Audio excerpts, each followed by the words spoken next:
Assalamualaikum warahmatullahi wabarakatuh. Selamat pagi, selamat siang, selamat sore, selamat malam kepada hari dan semuanya. Perkenalkan, nama saya Jalil Rizky Mulia. Dari kelompok 11 akan mempresentasikan mengenai perspektif feminisme dalam HI yang akan dimulai dengan mengenai latar belakang, kemudian pemikiran-pemikiran tokoh feminisme, sejarahnya, dan juga analisis bagaimana studi kasus dengan teori feminisme ini. Kepada saudari Fardita Eka Putri, bersilakan. Latar belakang feminisme. Asal-usul feminisme memang berasal dari dikotomi laki-laki dan perempuan, baik dari segi pemikiran maupun dari segi praktek yang hampir selamanya diwarnai oleh permusuhan. Dominasi laki-laki dalam segala aspek kehidupan memang sudah lama berjalan. Feminisme dapat muncul dalam berbagai perwujudan. Feminisme mengarahkan fokusnya pada penindasan laki-laki terhadap perempuan. Feminisme juga berusaha menggempur adat istiadat dan hukum yang secara tidak adil membatasi kebebasan dan kemajuan perempuan. Misalnya, kesempatan untuk memperoleh pendidikan, persaingan dalam lapangan kerja, pembagian upah, dan lain-lain. Jadi, apa sebenarnya feminisme itu? Feminisme berasal dari kata feminin atau femininitas dari bahasa Prancis. Femininine adalah sebuah kata sifat adjektif yang berarti kewanitaan atau menunjukkan sifat perempuan. Feminisme merupakan aliran pergerakan wanita yang memperjuangkan hak-hak perempuan. Feminisme adalah serangkaian gerakan sosial, gerakan politik, dan ideologi yang memiliki tujuan memperjuangkan hak-hak wanita, yaitu untuk mendefinisikan, membangun, dan mencapai persamaan gender yang bernaung pada hak asasi di lingkungan politik, ekonomi, pribadi, dan sosial. Baik, terima kasih saudari Fardita. Selanjutkan dengan pembahasan mengenai sejarah perkembangan feminisme kepada saudara Hengki Kurniawan. Persilakan. Baik, terima kasih. Setelah kita mengulas terkait pendahuluan apa itu feminisme, sekarang memasuki pada pengaruh-pengaruh feminisme pada 3 gelombang, yang mana di gelombang pertama pada tahun 1792 hingga 1960, gerakan feminisme dipelopori oleh Mary Wollstonecraft, di mana dalam buku The Vindication of the Right of Woman yang diterbitkan pada 1792, dalam buku tersebut ia menuliskan bahwa perempuan secara alamiah tidak lebih rendah dari laki-laki. Namun hal tersebut berbeda terdapat pada pendidikannya. Hal tersebut menjadi penggerak bagi aktivis perempuan di saat kala itu. Ia mengusung untuk kesetaraan dalam dimensi kehidupan, terutama dalam hal sosial politik.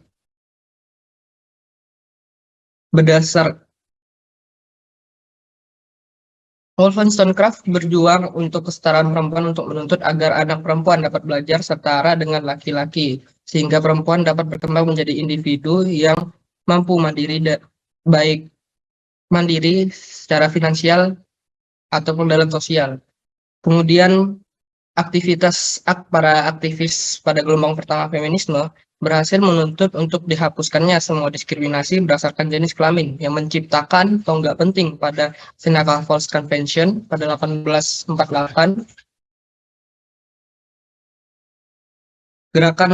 Namun terdapat kekurangan pada gelombang pertama ini, di mana gerakan yang dilakukan pada aktivis feminisme itu hanya sebatas untuk memperjuangkan perempuan lajang dari kalangan kelas menengah, sehingga pada kalangan kelas bawah masih memiliki isu yang sangat besar, terutama pada diskriminasi. Perjuangannya pun juga masih memerlukan bantuan dari para laki-laki untuk mencapai tujuan tersebut. Gelombang kedua terjadi pada tahun 1960 hingga 1980, di mana pada gelombang kedua ditandai dengan terbentuknya kelompok Conscious Rising pada akhir 1960, kemudian terbitnya The Feminine Mystic oleh Friedan, diikuti dengan berdirinya National Organization for Women oleh Friedan juga pada 1966. Pada gelombang kedua dikenal juga sebagai momen woman liberation. Gelombang 2 memiliki pergerakan yang sangat revolusioner yang bergeraknya secara kolektif dan meluas. Gerakan feminisme gelombang kedua muncul sebagai reaksi dari ketidakpuasannya terhadap berbagai praktik diskriminasi yang padahal pada gelombang pertama telah disuarakan baik secara hukum maupun politis bahwa diskriminasi terhadap feminisme seharusnya sudah mampu untuk ditegakkan.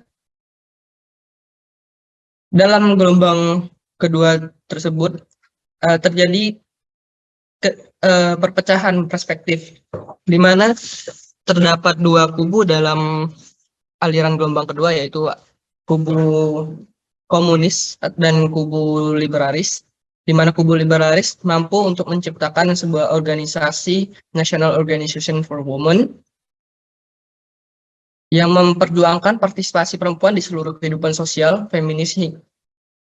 Feminis ingin hak dan kewajiban yang sama dengan laki-laki, sementara pada pihak komunis atau kubu kiri bersifat radikal, yang berakar dari perasaan tidak terfasilitasi dalam kubu feminis liberal.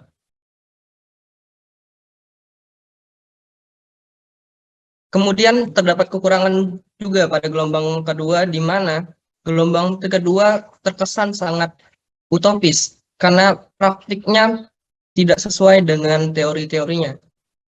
Menurut Thornham, ciri utama feminis gelombang kedua adalah usaha merumuskan teori yang mampu mendukung semua perjuangan feminis. Namun, hal tersebut sangat bertentangan, di mana pada gelombang kedua perempuan dari berbagai ras, kelas, dan etnis masih saling berseteru satu sama lainnya.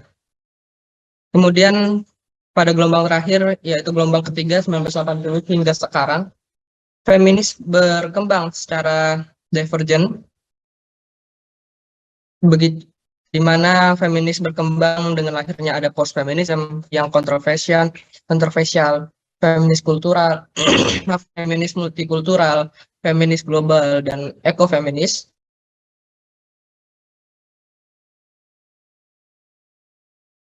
Pada feminis gelombang ketiga, pergerakannya sangat terpengaruhi oleh postmodernisme, di mana feminis gelombang ketiga mampu untuk mengusung terhadap berbagai keragaman dan perubahan, seperti untuk merubah secara globalisasi, postkolonialisme, postkulturalisme, dan postmodernisme itu sendiri, yang dimana empat keterikatan antara postmodernisme terhadap feminis gelombang ketiga dapat dilihat dari 4 ciri, yaitu yang pertama, menawarkan pendekatan revolusioner pada studi-studi sosial yang mempertanyakan validasi ilmu modern dan beranggapan pengetahuan itu objektif. Yang kedua, mengabaikan sejarah dengan menolak humanis dan kebebasan tunggal. Yang ketiga, mempertanyakan rigiditas pembacaan antara ilmu alam serta humoria, ilmu sosial, seni dan sastra, fiksi, serta teori dan realitas. Yang keempat, berfokus pada wacana alternatif. Postmodernisme melihat kembali ke belakang hal yang dibuang, dianggap irasional, dan tradisional tersebut diangkat kembali. Kembali pada poin sebelumnya, di mana gelombang ketiga memiliki 4 aliran, yang termasuk ini diantaranya adalah postfeminisme. Postfeminisme sangat bertentangan dengan perjuangan feminisme pada gelombang ketiga ini, meskipun keduanya dianggap memiliki definisi dan tujuan yang berbeda dari perkembangannya, baik itu perbedaan secara aktivitas maupun secara sifatnya. Feminisme gelombang ketiga bersifat global, aktivis, dan akademis, sementara postfeminisme lebih bersifat individualistik, konsumtif, dan populer.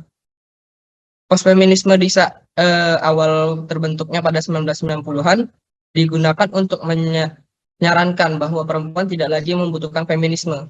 Di saat yang bersamaan, feminisme gelombang ketiga muncul untuk reartikulasi feminisme di gelombang sebelumnya.